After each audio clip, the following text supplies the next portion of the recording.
اعوذ باللہ من الشیطان الرجیم بسم اللہ الرحمن الرحیم رب اشرح لی صدری ویسر لی امری واحلل عقدۃ من لسانی یفقہوا قولی۔ حضرات گرامی، محمد علی علوی صوفی سفر کے ریفرنس سے آپ کے ساتھ مخاطب ہے۔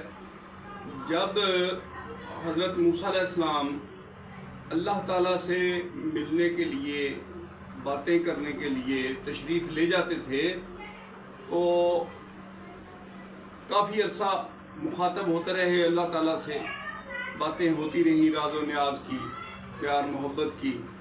تو ایک وقت ایسا آیا جب اللہ تعالیٰ نے موسیٰ علیہ السلام کو فرمایا کہ اے موسیٰ، تجھے پتہ ہے کہ فرعون نے خدا ہونے کا دعویٰ کیا ہے، تو آپ کی کیا ڈیوٹی بنتی ہے؟ آپ نے کلمہ حق اس کے سامنے ادا کرنا ہے۔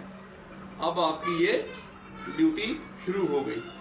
تو حضرت موسیٰ علیہ السلام نے اللہ تعالیٰ سے فرمایا کہ یا اللہ پاک، میرے تو زبان میں بھی لکنت ہے، مجھے اتنا تقریر کرنے کا جو طریقہ کار ہے یا موٹیویشن کرنے کا وہ بھی نہیں ہے، تو میرے لیے تو بڑا یہ مشکل ہو جائے گا۔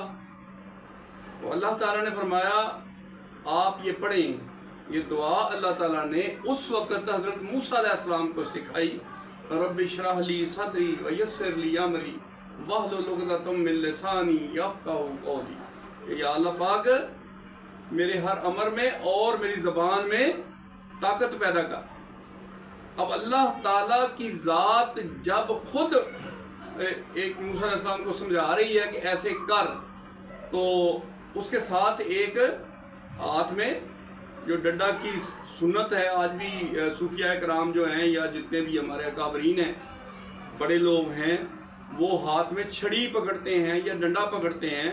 تو یہ سنت حضرت موسیٰ علیہ السلام سے ہمیں ملی ہے۔ تو اللہ تعالیٰ نے موسیٰ علیہ السلام کو وہ عصا دیا کہ یہ لے لے۔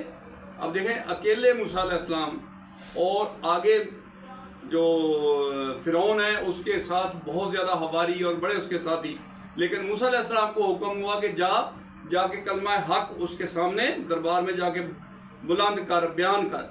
تو اب جب حضرت موسیٰ علیہ السلام تشریف لے کے گئے، عصا ان کے ہاتھ میں تھا، تو آپ نے جا کے کلمہ حق بلند کیا۔ تو اس نے کیا کیا، اس نے اس کے پاس بہت سارے اس نے بلائے ہوئے تھے مداری، جادوگر، جن کو مداری بھی کہتے ہیں، جادوگر بھی کہتے ہیں، ماندری بھی کہتے ہیں، اس طرح بہت سارے نام ہیں ان کے، لیکن شعبدہ باز لوگ، جادو والے لوگ اس نے اپنے پاس بلائے ہوئے تھے۔ تو ان کو اس نے ٹاسکنگ کی کہ ذرا ان کو کوئی ایسا کام دکھاؤ کہ یہ ڈر جائیں اور خوفزدہ ہو کے یہاں سے بھاگ جائیں۔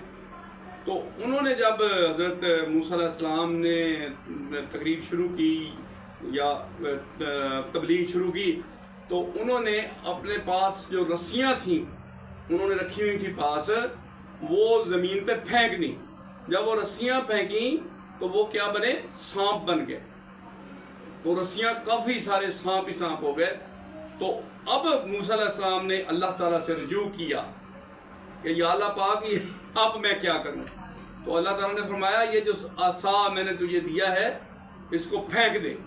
اب موسیٰ علیہ السلام اگر ہماری طرح ہوتے تو سوچتے کہ ان کا مقابلہ کرنے کے لیے یہ ڈنڈا پہلے ہی میرے پاس تھا، لیکن اب اللہ تعالیٰ فرما رہا ہے اس کو بھی چھوڑ دو۔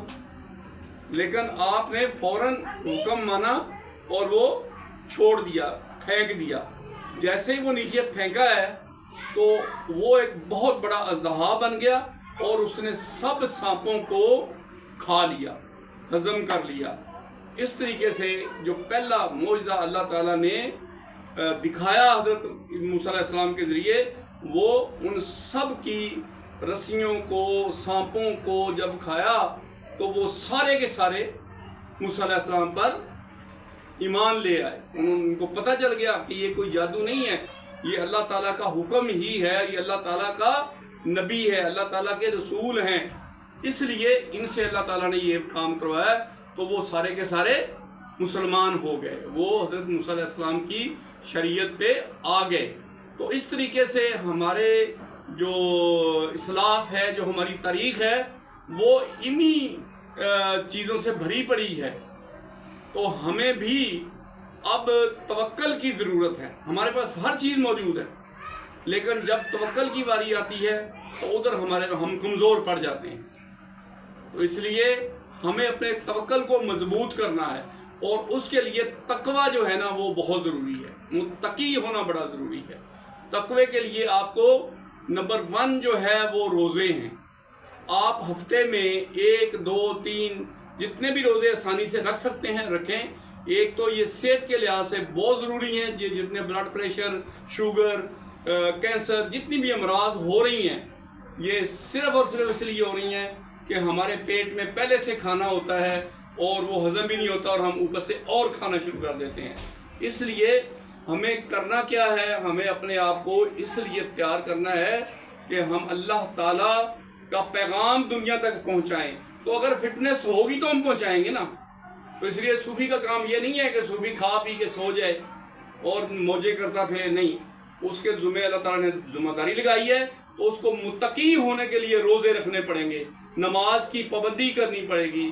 نماز مسجد میں جا کے، جیسے نبی پاک صلی اللہ علیہ وسلم کا بھی حکم ہے کہ جو لوگ مسجد میں نہیں آتے ہیں، نبی پاک صلی اللہ علیہ وسلم نے فرمایا میرا دل کرتا ہے کہ ان کے میں گھروں کو آگ لگا دوں. تو حضرات گرامی، صوفی سفر آپ کو یہ پیغام دے رہا ہے کہ آپ اپنے گھروں سے نکلیں، مسجدوں کو آباد کریں، اور روزہ بھی نفلی روزے رکھنے شروع ہوں تاکہ آپ کی صحت صحیح رہے. پھر آپ کا دماغ بھی کام کرے گا، آپ کے جتنے بھی 5 سینسز ہیں وہ بھی کام کریں گی. تو آپ اپنی بات جو ہے اس کو معاشرے میں جو بہت بگڑ چکا ہے، آپ کو پتہ ہی ہے، جھوٹ عام ہو چکا ہے، اس کے بعد لڑائیاں جھگڑے خودکشیاں، جتنی بھی سماجی برائیاں اب ہو چکی ہیں، قتل و غارت، رشوت خوری، رشوت ستانی، یہ جتنا بھی چیزیں ہماری ہو چکی ہیں، ان کو کنٹرول کرنے کے لیے صوفیاء کا یہ حق ہے کہ وہ بھی موسیٰ علیہ السلام کی طرح جا کے کلمہ حق بیان کرنا شروع کریں. تو اللہ تعالیٰ ان کی مدد کرنے والا ہے. ٹھیک ہے جی. تو ہمیں بھی وعدہ کرنا ہے کہ ہم نے کیا کرنا ہے. تقوی کو بڑھانے کے لیے، متقی ہونے کے لیے ہم نے روزے رکھنے ہیں، نمازیں پڑھنی ہیں، اور ہر اچھا عمل کرنا ہے، برائی سے بچنا ہے. تو یہ ہمارا پیغام ہے آج کا. تو اس کے ساتھ ہی ہم انشاءاللہ یہ سلسلہ جاری رکھیں گے. ابھی اجازت چاہتے ہیں، اس پر عمل کیجئے گا. اللہ تعالیٰ ہمارا حامی و ناصر ہو. Thank you very much. اللہ حافظ.